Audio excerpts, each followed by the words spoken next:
दोस्तों, इस बात में तो कोई भी शक नहीं है कि पिछले 2-3 साल से लगातार तुर्की सीरियल्स का क्रेज बड़ी तेजी के साथ बढ़ा है। खास तौर से तुर्की देश में जो मुस्लिम इतिहास के ऊपर सीरियल्स बनाए जाते हैं, उनमें आम लोगों ने खूब बढ़ चढ़कर दिलचस्पी लेना शुरू कर दी है। वैसे तो ये सिलसिला शुरू हुआ था दिरलिश अर्तुगरुल से, मगर इसके बाद लगातार कुर्लुश उस्मान, ओयानिस बुयूक सेल्जुकले और यूनिस एमरे जैसे सीरियल्स भी लोगों के दिलों में अपनी जगह बनाने में कामयाब हुए थे। इसके अलावा पायतख्त अब्दुल हमीद और महमत कुतुल अमारे जैसे भी कुछ सीरियल्स थे जिनको देखने में लोगों ने अपनी दिलचस्पी दिखाई थी। क्योंकि दोस्तों, पूरी दुनिया के मुसलमान आमतौर पर यही मानते हैं कि तुर्की देश में जो भी मुस्लिम इतिहास पर सीरियल्स बनाए जाते हैं वो न सिर्फ इतिहास की सच्चाई पर खरे उतरते हैं, बल्कि साथ ही साथ उसमें मुस्लिम कल्चर यानी कि मुसलमानों की तहजीब का भी खास ख्याल रखा जाता है। उसमें दिखाए गए कैरेक्टर्स का पहनावा, उनकी ज़बान और उनका कल्चर इतना साफ और सुथरा होता है कि उस सीरियल्स को कहीं पर भी और किसी के साथ देखा जा सकता है। लेकिन दोस्तों, आप लोगों को जानकर शायद हैरानी होगी कि ये चीज़ ऊपर से जितनी क्लियर नज़र आती है उतनी अंदर से क्लियर है नहीं।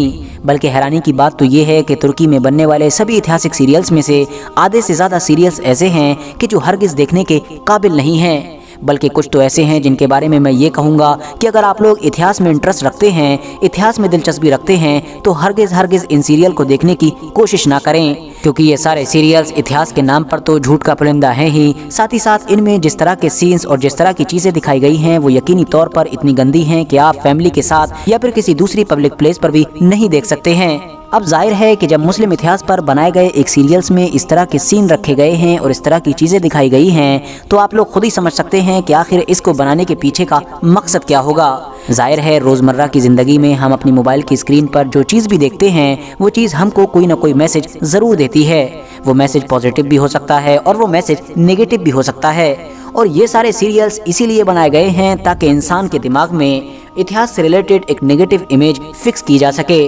उस इंसान के इतिहास से रिलेटेड कि जिसकी स्टोरी पर वो सीरियल बनाया गया है। इस तरह के सीरियल्स को देखने का ही नतीजा था कि न सिर्फ दुनिया के बहुत सारे मुसलमान बल्कि खुद तुर्की में रहने वाले भी कुछ लोग आज सल्तनत उस्मानिया से हद से ज़्यादा नफरत करते हैं। सल्तनत उस्मानिया के बहुत सारे अजीम और ताकतवर सुल्तानों को एक अय्याश और बुज़दिल इंसान के सिवा कुछ नहीं समझते हैं। दोस्तों, इतिहास पर बनने वाले तुर्की के सबसे खतरनाक और बुरे सीरियल्स की इस लिस्ट में पहले नंबर पर नाम आता है द मैग्निफिसेंट सेंचुरी का। इंडिया, पाकिस्तान और इस जैसे देशों में रहने वाले लोग आमतौर पर इस सीरियल को मेरा सुल्तान के नाम से भी जानते होंगे। इंडिया पाकिस्तान के इलाके में सल्तनत उस्मानिया के खिलाफ नफरत फैलाने में अगर सबसे बड़ा किरदार किसी ने अदा किया था तो वह दरअसल ये सीरियल ही था। इस सीरियल को देखकर इस इलाके के बहुत सारे लोग सल्तनत उस्मानिया से इसलिए नफरत करने लगे थे क्योंकि उनको लगता था कि इसके सुल्तान तो अय्याश और बुज़दिल हुआ करते थे। वैसे तो ऊपरी तौर पर यह सीरियल सल्तनत उस्मानिया के सबसे ताकतवर सुल्तान यानी सुलेमान द मैग्निफिसेंट के ऊपर बनाया गया है, मगर ये किसी भी तरह से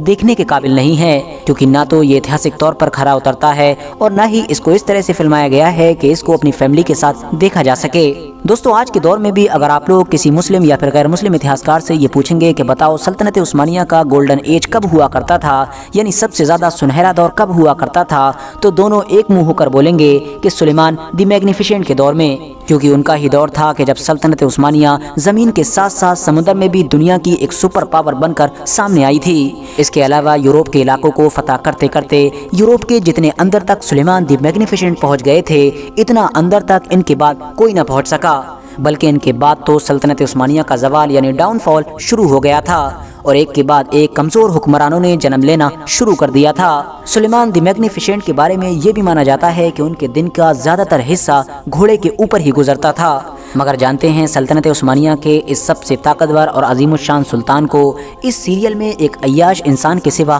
कुछ नहीं दिखाया गया है। एक ऐसा सुल्तान जो हमेशा अपने हरम में ही रहता है और हरम में मौजूद औरतों के नाज नखरे उठाता रहता है। साथ ही साथ ये भी मैसेज देने की कोशिश की गई है कि सुलेमान द मैग्निफिसेंट पूरी दुनिया पर राज किया करते थे, जबकि हरम की औरतें इनके ऊपर राज किया करती थीं। हालांकि दोस्तों, आप लोगों की नॉलेज के लिए बताता चलूं कि सुल्तान सुलेमान द मैग्निफिसेंट के जो मौजूदा वारिस हैं, उन लोगों ने इस सीरियल के प्रोड्यूसर के खिलाफ कोर्ट में केस भी कर रखा है। अब बात करें अगर अगले सीरियल के बारे में, तो उसका नाम है महमद बिन जहान फातेही। आपको बता दूं कि ये सीरियल भी मनगढ़ंत कहानियों से भरा पड़ा है। वैसे तो ये सीरियल सुल्तान मोहम्मद फ़ातेह की हिस्ट्री पर बनाया गया है, वही मोहम्मद फ़ातेह के जिन्होंने कुस्तुनतनिया यानी इस्तांबुल शहर को फतह किया था। और जिनके बारे में ये भी माना जाता है कि इस्लाम के आखिरी पैगंबर यानी हज़रत मोहम्मद सल्लल्लाहु अलैहि वसल्लम ने इनसे रिलेटेड पहले ही पेशनगोई कर दी थी और न सिर्फ इनकी बल्कि इनकी फ़ौज की भी तारीफ़ की थी। यानी ये पहले ही बता दिया था कि ये और इनकी फ़ौज कुस्तुनतुनिया यानी कि आज के ऐतिहासिक शहर इस्तांबुल को फतह करेंगे।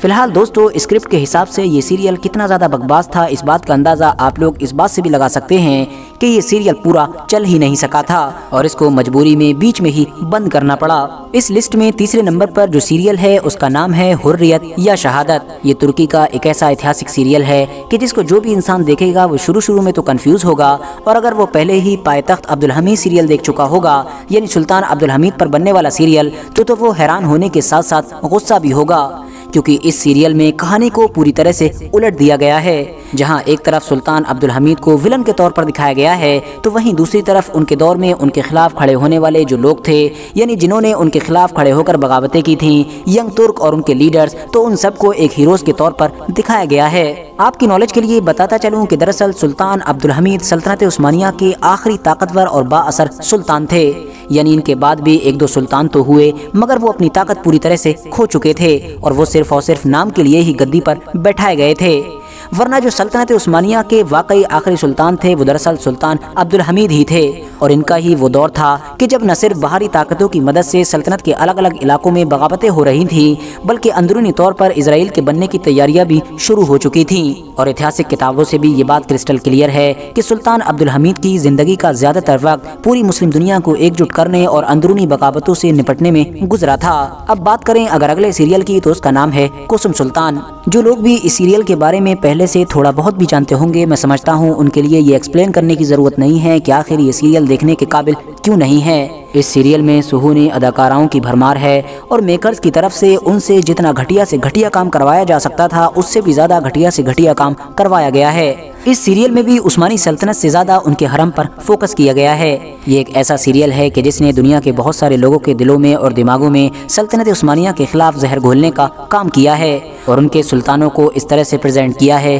कि मानो वो एक अय्याश इंसान के सिवा कुछ नहीं हुआ करते थे। और हम सभी जानते हैं कि जब इतिहास में दिलचस्पी रखने वाले लोगों को किसी भी फिल्म या सीरियल से उसके बिल्कुल उलट देखने को मिले तो अंदरूनी तौर पर उनके दिमाग को बड़ा धचका लगता है। फिलहाल दोस्तों, उम्मीद करता हूँ कि आज की मेरी ये वीडियो आप लोगों को बहुत ज़्यादा इन्फॉर्मेटिव लगी होगी। वीडियो पसंद आने पर न सिर्फ वीडियो को लाइक करें बल्कि अपने फ्रेंड्स के साथ भी ज़रूर शेयर करें, और इसी तरह की नॉलेजेबल और हिस्टोरिकल वीडियोज़ हमेशा देखने के लिए हमारे इस चैनल को सब्सक्राइब करने के साथ साथ बेल आइकन को भी प्रेस करें।